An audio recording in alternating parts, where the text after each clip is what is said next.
Hello students, आज हम आपको बीएससी सेकेंड ईयर में ग्रोथ रिंग बताने वाले हैं। ग्रोथ रिंग क्या है? आप सभी ये तो जानते हैं वृद्धि वलय क्या चलता है, किस तरीके से। ग्रोथ रिंग मतलब वृद्धि वलय और इसकी विशेषताएं क्या होती हैं। वृद्धि वलय क्या चीज है, तो आपको ये क्लियर होना चाहिए। तो सबसे पहले मैं स्टार्ट करके यही बताना चाहूंगी कि आप जानते हैं, आप वृक्ष पेड़ सभी ने देखे हैं, ट्री देखे हैं, प्लांट्स देखे हैं, छोटे छोटे श्रब हर्ब्स, तो सभी में वृद्धि होती है। और आपने देखा है कि बड़े बड़े पेड़ में बहुत मोटी चौड़ी तने कास्ट होती है। तो ये किस प्रकार से होती है वृद्धि, किस प्रकार से वृद्धि वलय बनाती है। ठीक है, तो बहुवर्षीय आप जानते हैं बहुवर्षीय क्या कहलाता है? जो प्लांट्स पेरेनियल प्लांट्स ट्री जो बहुत वर्षों तक जीवित रहते हैं बहुवर्षीय कहलाते हैं।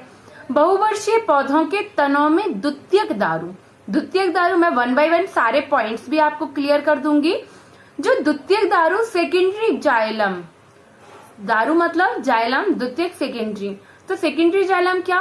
क्योंकि आपने तो जब भी आपने नॉर्मल स्ट्रक्चर्स पढ़ी हैं, इंटरनल स्ट्रक्चर्स, तो उसमें जाइलम फ्लोएम, मतलब आपने जो स्टीलिक कंडीशन पढ़ी थी उसमें जाइलम और फ्लोएम, कैम्बियम और पेरिसाइकिल, एंडोडर्मिस, पिथ, ये सारे वर्ड यूज किए हैं। लेकिन जब हम सेकेंडरी ग्रोथ पढ़ते हैं उसमें secondary xylem, secondary phloem, cambium, तो इस प्रकार से ये बनते हैं। जो सेकेंडरी ग्रोथ में जो द्वितीयक दारू जाइलम बनता है सेकेंडरी, तो वो क्या है? सेकेंडरी जाइलम कहलाता है। वो किस प्रकार बनता है ये भी मैं आपको कई बार बता रही हूँ। मैं एक बार फिर से आपको बता रही हूँ कि कैम्बियम में विभाजन के फलस्वरूप अंदर की ओर जाइलम तथा बाहर की ओर फ्लोएम को काटता है, जिससे सेकेंडरी ग्रोथ होती है। ठीक है, अब मैं थ्योरी के अकॉर्डिंग आपको बता रही हूँ। तो बहुवर्षीय पौधों के तनों में द्वितीयक दारू के स्तरों का निर्माण संकेंद्रिय कंसेंट्रिक होता है। तने की अनुप्रस्थ काट में स्तर वलय के रूप में दिखाई देता है, इस लेयर बन जाती है। क्योंकि मान लीजिए जब ग्रोथ हो रही है, सेकेंडरी जाइलम बना, सेकेंडरी फ्लोएम, फिर टर्सरी जाइलम बना, कैम्बियम में फिर से विभाजन हुआ, टर्सरी जाइलम बना, टर्सरी फ्लोएम बना, तो ये रिंग बढ़ती जाएंगी, वलय बनती जाएंगी। यही वलय क्या है? यही पेड़ के जो छाल बनती है लास्ट में जो नई होती है वो अंदर की ओर बढ़ती जाती है और वो बाहर की ओर ढकेलती जाती है पुरानी वाली को। तो सबसे पहला जो जाइलम फ्लोएम था वो बाहर की ओर हो गया, बिल्कुल सबसे बाहर। वो क्या होता है? आगे जाके वो कॉर्क का, छाल का निर्माण कर लेता है पेड़ की। समझ में आ रहा है ना आपको? ठीक है, तो आपको लिखना कैसे है? तो जिन्हें वृद्धि वलय अथवा वार्षिक वलय कहते हैं। किन्हें कहते हैं?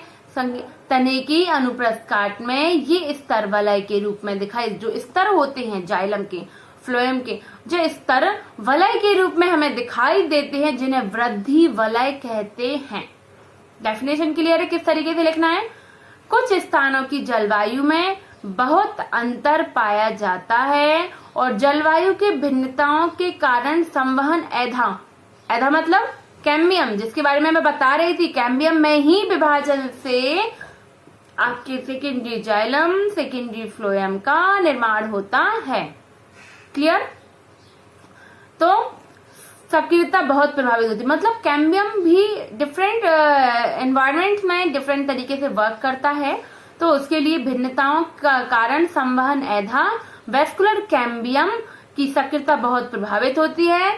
विश्व के शीतोष्ण प्रदेशों में वर्ष के विभिन्न भागों में जलवायु परिवर्तित होती रहती है, जिसके कैम्बियम सक्रियता भिन्न होती है और शरद ऋतु में जो कैम्बियम का विभाजन बंद हो जाता है। उनका कहने का मतलब ये है कि शरद ऋतु आती है, विंटर सीजन, उसमें कैम्बियम में विभाजन बंद हो जाएगा, तो उस समय लेयर भी नहीं बनेगी, उस समय वलय का निर्माण भी नहीं होगा, है ना? यही उसी पर, क्योंकि डिपेंड किस पे कर रहा है? उसी पर, विभाजन पर कैम्बियम के। वसंत ऋतु में यह अपनी सक्रियता पुनः प्राप्त करके विभाजन करना प्रारंभ कर देता है। शरद के बाद जैसे बसंत आती है तुरंत वह विभाजन करना प्रारंभ कर देता है। इस ऋतु में वृक्षों की वृद्धि बहुत स्पष्ट होती है, जिससे पत्तियों का अधिक निर्माण होने लगता है तथा प्रत्यक्ष जल तथा घुलित खनिजों के संवहन की बहुत आवश्यकता होती है। उसके अतिरिक्त भोजन की आवश्यकता भी होती है, जिसके द्वारा पौधों को अपनी बढ़ती हुई आवश्यकताओं को पूरा करना होता है।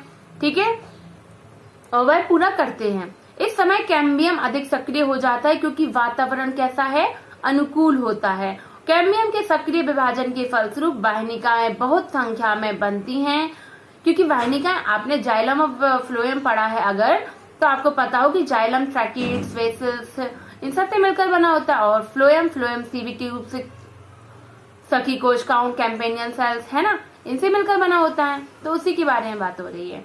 तो क्या होता है, उस समय वेसल्स बहुत संख्या में बढ़ने लगती हैं, जिनके अवकाशिका चौड़े हो जाते हैं, ल्यूमेन्स बड़े हो जाते हैं।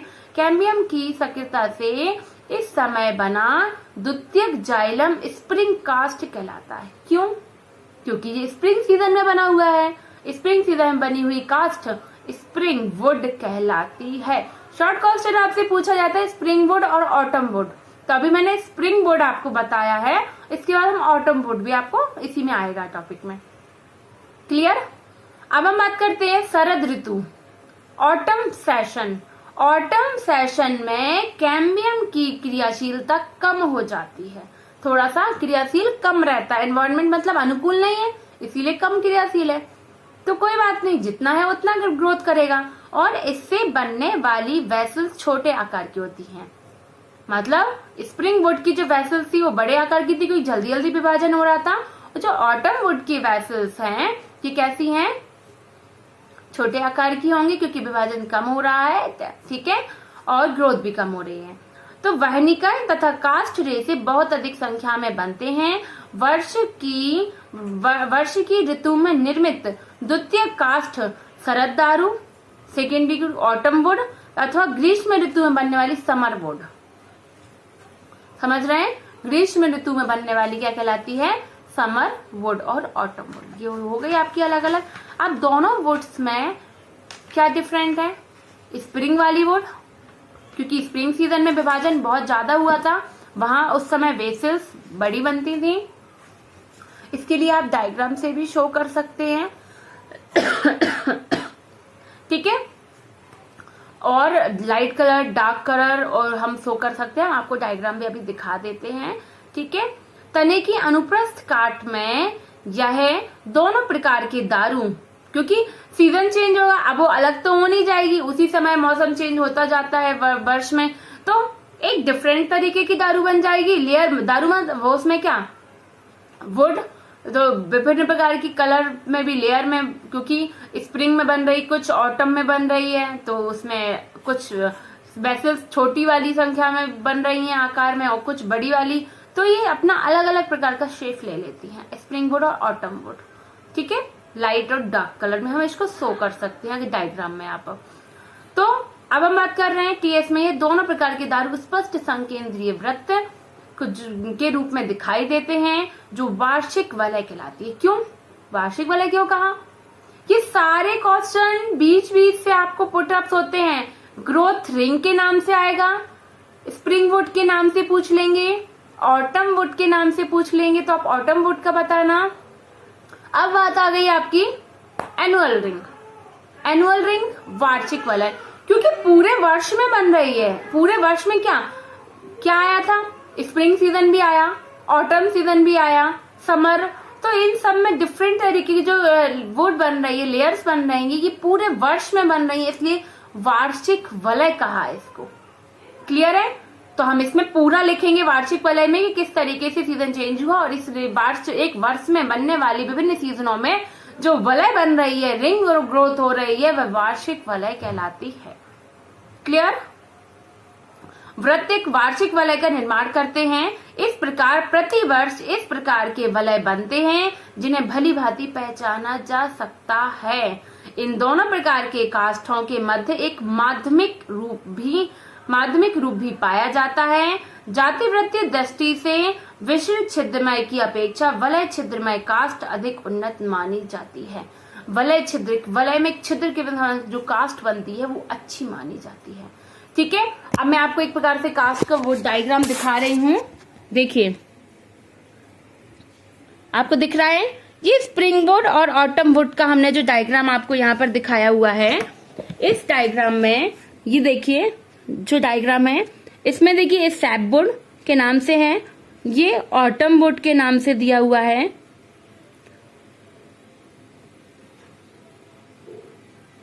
रिया, spring wood, autumn wood, spring light दिखा रहे हैं, ऑटम वुड को डार्क दिखा दिया इन्होंने, ठीक है। मेडुलरी रेज, ये मेडुलरी रेज सेकेंडरी ग्रोथ में ग्रो करती हैं।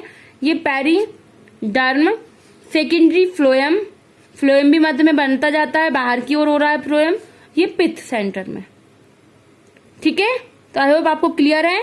इस तरीके से आप रफली एक अच्छा सा डायग्राम तैयार कर लीजिए, और ज्यादा कुछ टफ नहीं है, सिर्फ आपको ये मेडुलरी रेजेस बनानी है। ये जाइलम 2 डिफरेंट कलर के, क्योंकि स्प्रिंग बोर्ड और ऑटम बोर्ड में अलग अलग कलर्स में डिफाइन कर दिया उन्होंने यहाँ पर, ठीक है स्टूडेंट। Thank you.